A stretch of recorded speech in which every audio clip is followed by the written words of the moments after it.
Today marks 56 years since the events of Bloody Sunday in Selma, Alabama, when peaceful protesters famously marched across the Edmund Pettus Bridge in a demonstration for voting rights, only to be attacked by state troopers. The events of that day shocked the nation and helped galvanize the fight against racial injustice. To commemorate that historic moment, President Biden signed an executive order today expanding voting access, and among other things, it directs the heads of federal agencies to submit proposals that promote voter registration and participation. And the right to vote is one of the most sacred parts of American democracy. And right now, it's under attack again. Republican leaders in dozens of states are considering new legislation that would restrict voter access and make it harder to vote. But not if LeBron James has anything to do with it. His organization, More Than a Vote, is out with a new ad campaign, Protect Our Power, and it will premiere during tonight's All-Star game in Atlanta. Take a look.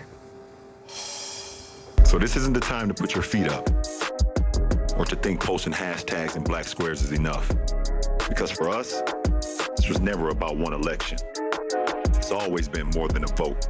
It's a fight that's just getting started, and we've been ready. You with us? CNN sports anchor Don Riddell joins us now in Atlanta. Don, tell us more about what LeBron and other celebrities are doing when it comes to voting. Well, Anna, you may remember the More Than a Vote campaign, which was spearheaded by LeBron James last year in the run-up to the presidential election, which was all about educating the league's fans about the importance of participating in a democracy, the importance of being registered to vote, educating them on how to do that, and then actually getting themselves to the vote and to the polls to cast a vote, and trying to assure them that this would make a difference. And of course, you saw with the way the election went that arguably it did make a difference. The Protect Our Power campaign is now slightly different because this is in response to the voter suppression you've just described. Legislation is being considered in 43 states across the country. Critics of the plans in Georgia in the NBA describes Georgia as ground zero in this fight against voter suppression. Now, the All-Star game might not have even happened this year because of the pandemic. It was cancelled last year. It just so happens to be happening in Georgia, in Atlanta. And so the players have decided, in collaboration with the NBA, the National Basketball Players Association, and also the NAACP locally here in Georgia, that this is going to be their campaign. And of course, LeBron has been asked about it in the build-up to the game. This is what he said just a couple of hours ago. I think it's just been a great thing that we've been able to do with More Than a Vote. Continue to highlight and continue to educate people on what's going on in a lot of our communities with the voter suppression and things of that nature. And obviously, making sure that people don't think that the job is done. The work is not completed, is never completed, even if you have a victory. It's never completed. And, we just wanted people to know that even with the election that happened, and obviously it happened in a lot of our favor in November, that there's still more there's still more work to be done. Athletes now in many sports, Anna, not just the NBA, are realizing the power that they have. They are harnessing it, and they are doing their best to try and make a difference.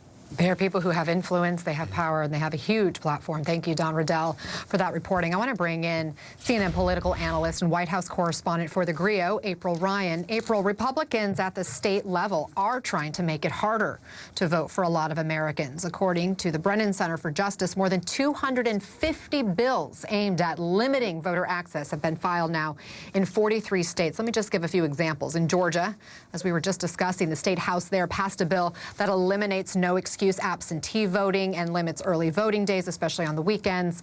Legislators in 5 states, Connecticut, Hawaii, Montana, New Hampshire, and Virginia, have all introduced bills to eliminate Election Day registration. And I could go on and on, but April, what's this really about? Anna, it's what was about 1965 when the Voting Rights Act was passed into law and signed into law by then President LBJ. It's about voter suppression, suppressing people from speaking, having a voice, wanting to be heard, to say what they want. At the end of the day, today in 2021, 56 years from Bloody Sunday, we are seeing many of these legislatures in these 43 states that are Republican trying to suppress the vote. Why? Because they don't want to see the other party succeed. And we know from data has shown us that Democrats have a tendency to early vote. Democrats are the ones who put Georgia over the top, a Republican state. Democrats made a noise in Texas. They were fearful. Many Republicans were fearful that they were going to lose Texas. So this is a groundswell game that Stacey Abrams, LeBron James, and so many others have put in the forefront, and there is a fierce fight in 2021 by these Republican-led state legislatures to change the dynamic, to change it back to red.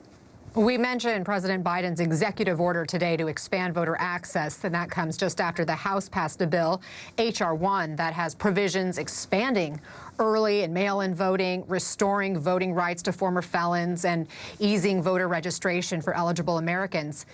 Can this bill pass the Senate? I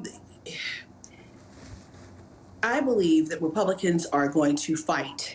They're going to fight. Republicans are going to fight like they're fighting in their Republican states. But at the end of the day, if we have the majority and we have Vice President Kamala Harris, it will pass. But at issue, the question is, if there is a Republican Senate in 2022, what will happen? Will they bring up new legislation? Will they change? This has been such a back and forth, a paddle game. Look at what happened with the Voting Rights Act.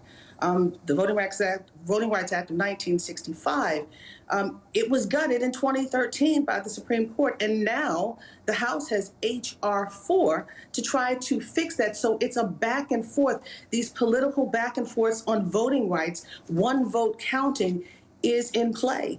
And the question is, how long will it be? How long will we be able to say, I can vote freely and easily? That's the question. And it's horrible to have to ask that question this day and age. But you think about Congressman John Lewis today, right? Because it's the anniversary of Bloody Sunday. And I just want to play a part of the speech he gave in Selma last year. We cannot give up now. No. We cannot give in. No. We must keep the faith. Yes. Keep our eyes on the prize. We must go out and vote like we never, ever voted before. It was his life's mission, April, and now more than ever, John Lewis's mission seems so incredibly relevant.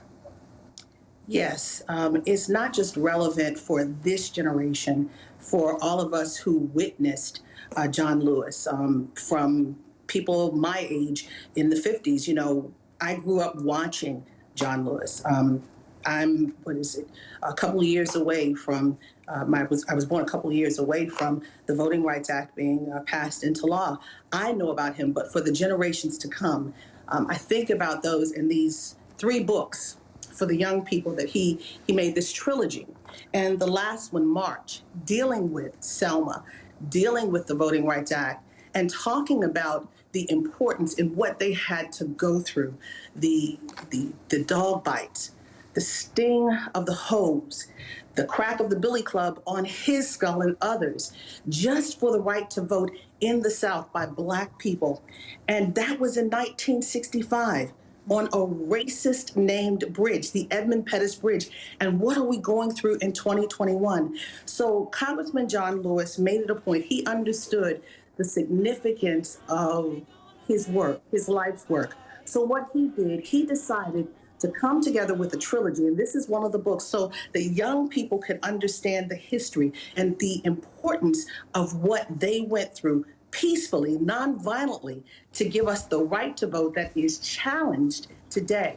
And what we get out of this in his efforts for peace and nonviolence, for first-class citizenship, is that each generation has to maintain and curate their equity and equality. April Ryan, good to have you here with us. Thank you. Thank you, Anna.